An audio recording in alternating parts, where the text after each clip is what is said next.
आप देख रहे हैं सिस्टम मीडिया।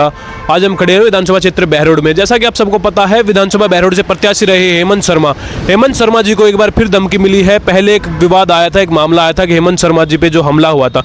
हेमंत जी नमस्कार। नमस्कार बड़े भाई, नमस्कार। तो हेमंत जी, जैसे हमारे पास एक खबर आई है कि आपको जो है कल रात्रि को धमकी मिली है। बड़े भाई बिल्कुल धमकी, ये मैं आपको खुद कह रहा हूँ, ये बहुत बड़ा घिनौना और ऐसी हरकत की है इन टुच्चे लोगों ने, जो ये भ्रष्ट पार्टियों के पिल्ले हैं। जैसे कोई बीजेपी का पिल्ला है, कोई कांग्रेस का है, कोई ऐसा आरजेएस का है।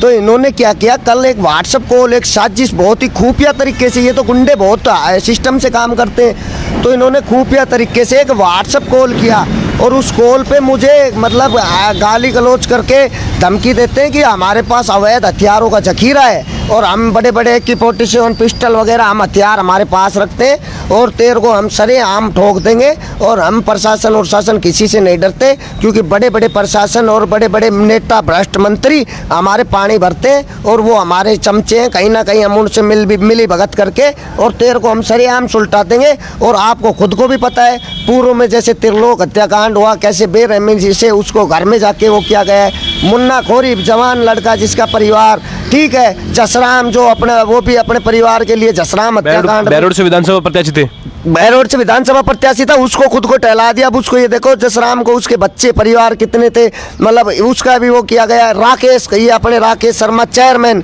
तो आप इनको देखो, इनके सबके परिवार है, सबके बच्चे हैं। हेमंत जी बात कर ले, आपको पहले भी जैसा कि आप बता रहे थे, हम अलवर से आ रहे थे तो आपको आप पे जो एक जानलेवा हमला हुआ है, एक बार फिर धमकी मिली है, आपको किस पे शक है? शक मेरे को पूरा शक है, ये कहीं ना कहीं ये बीजेपी और कांग्रेस आरजेएस एंटी पार्टियों के पिल्ले और उनका शराब पीकर, उनके 10 रुपए की हराम का वो खाक पीकर नशा कर और मुझे अनर्गल तरीके से और मतलब ऐसी जानलेवा धमकी दे रहे हैं और मेरे साथ षड्यंत्र रचने की पूरी कोशिश कर रहे हैं। कभी भी जानलेवा हमला कर सकते हैं। मैंने प्रशासन को कल ही इस बाबत रिपोर्ट दे दी है। सभी उच्च अधिकारियों को निवेदन इस बाबत अवगत करवा दिया गया, सभी उच्च अधिकारियों को बताने के बाद, लेकिन अभी तक एक्शन किसी प्रशासन का नहीं आया है। पता नहीं प्रशासन कहाँ किस चीज़ का दबाव मान रहा है। और मैं फिर कहता हूँ, अगर इस समस्या का समाधान नहीं हुआ, इस FIR पे गुंडों का इलाज नहीं हुआ, तो मैं आपको कह रहा हूं, मैं कचेरी कोर्ट परिसर में, मैं खुद एक अधिवक्ता हूं, मैं कोर्ट परिसर में भूख आंदोलन करूंगा, बहुत बड़ा धरना किया जाएगा। और आपको खुद को पता है, एक अधिवक्ता, खुद एक अधिवक्ता हूं, मैं भी वैसे भी नहीं वो मान रहे।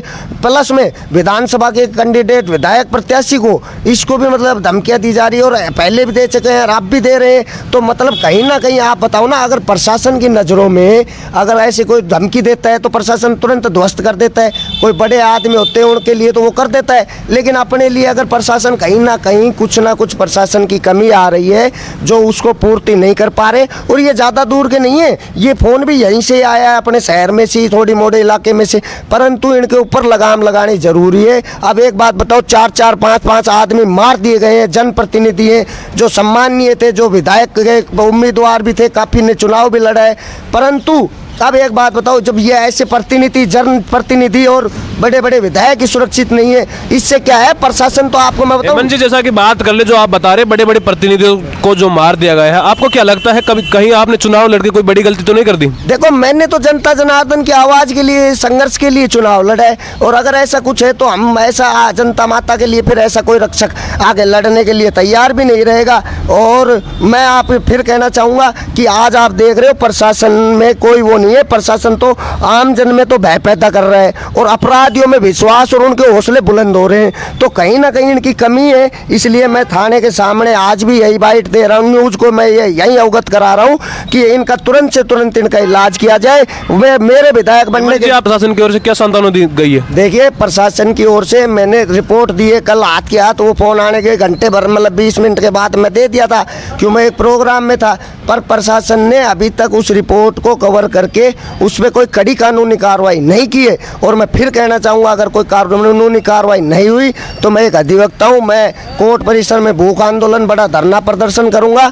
और मैं इनको कहना चाहूँगा, अब आप देख रहे हो अभी तो हार जीत भी नहीं हुई, उससे पहले ही ये मतलब इतने बड़े बड़े, तो मेरी विधानसभा आम जनता कहाँ सुरक्षित है?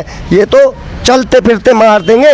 लेकिन मैं वादा करता हूँ अगर आपकी अपनी सरकार बनी तो मैं इनको बिल में से ढूंढ के और इनको ऐसा ध्वस्त करूँगा, इनका नामो निशान तक नहीं छोड़ूंगा। और प्रशासन के हाथ में पूरी पावर होगी, प्रशासन किसी दबाव में नहीं रहेगा और प्रशासन बिल्कुल निष्पक्ष कार्रवाई करेगा। और मैं प्रशासन से हर तरीके से उम्मीद और सम्मान करता हूँ। इसलिए ऐसे जो दरिंदे हैं जो ये आम जनता के लिए उनको अत्याचार करते हैं, उनका शोषण करते हैं, मेरे को फ़ोन करके ऐसे इस तरीके से इन्होंने निंदनीय तरीके से मुझे मतलब जानलेवा धमकी दी है, बड़े बड़े हथियारों का जखीरा बता रहे हैं। तो ये हथियार लाए कहाँ से? ये तो ये कह रहे हैं कि भाई हमारे तो पाकिस्तान के आतंकवादियों से नेटवर्क है, तो इनका पाकिस्तान के आतंकवादियों से नेटवर्क है तो इनका मिलान करवाओ ना, इनको तो पहले ढूंढो, इन आतंकवादियों के साथ साथ इनका पहले इलाज करो।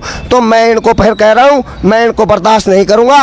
अगर जनता जनार्दन का दोबारा शोषण अत्याचार किया तो आपकी अपनी सरकार में इनका नामो निशान तक नहीं छोड़ूंगा। आप देख रहे हो बड़े बड़े प्रत्याशी जनप्रतिनिधि सुरक्षित नहीं है कि कहीं ना कहीं मतलब प्रशासन में भी वो आ रही है ढील दबाव, और कहीं ना कहीं मतलब ये जो बड़े बड़े भ्रष्ट नेता हैं ये इन पिल्लों को शराब दारू किसी प्रकार का अवैध नशा दे देकर और उनके पास से ये फ़ोन करवा रहे हैं। इसलिए इनका इलाज करना चाहिए। मैं जनता माता बहरोड विधानसभा से सभी से यही निवेदन करूँगा, अपील करूँगा हाथ जोड़ के कि आप देखिए कि आपने कैसा वोट दिया है। ये जो भ्रष्ट नेता है अभी तो हार जीत भी नहीं हुई है, उससे पहले ही ऐसा वो करने लग गए। तो इनका आप देखो 5 साल ये आपके साथ कितना अत्याचार और करेंगे। इसलिए इनका इलाज करो, इनके खिलाफ आवाज़ बुलंद करो और इनके खिलाफ कड़ी से कड़ी कार्रवाई करके इनको छोड़ना नहीं है। क्योंकि ये भ्रष्ट नेता ना तो आज हमारी माताएं बहनें सुरक्षित है, उनमें भी डर है। मेरे बड़े किसान बुजुर्ग उनका हक अधिकार खा रहे हैं। नौजवान युवाओं को आप देख ही रहे हो जैसे कैसे शराब राब नशा देखकर उनका उज्जवल भविष्य अंधकार में डाल रहे हैं। इसलिए मैं आप सभी से निवेदन करना चाहूँगा 3 तारीख तो इनका वो होने दो, फिर इनका गंडा करूँगा, छोड़ूंगा नहीं जट जामक। और अब आवाज़ बुलंद हो चुकी है। मैं आपको फिर निवेदन करना चाहूँगा कि आपको पता है अगर इस समस्या का समाधान इसका नहीं हुआ तो मैं भी इनको मौके पे सुलटा सकता हूँ, लेकिन मैं कानून में विश्वास रखता हूँ। अब वही बात पीछे से सारे कुत्ते पिल्ले कहीं से भी हमला करते कहा दड़े, लेकिन सामने से मैं इनको नहीं छोड़ दूंगा। और मैं प्रशासन से पूरा विश्वास उम्मीद रखता हूँ, प्रशासन इन पे कार्रवाई करेगा।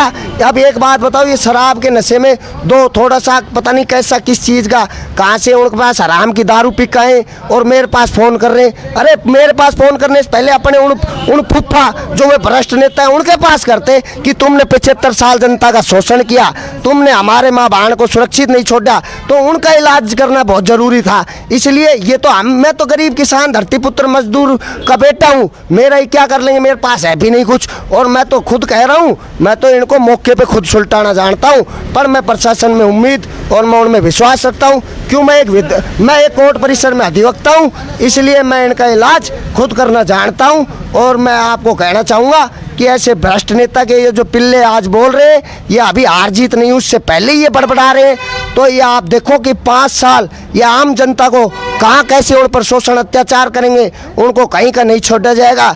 इसलिए मैं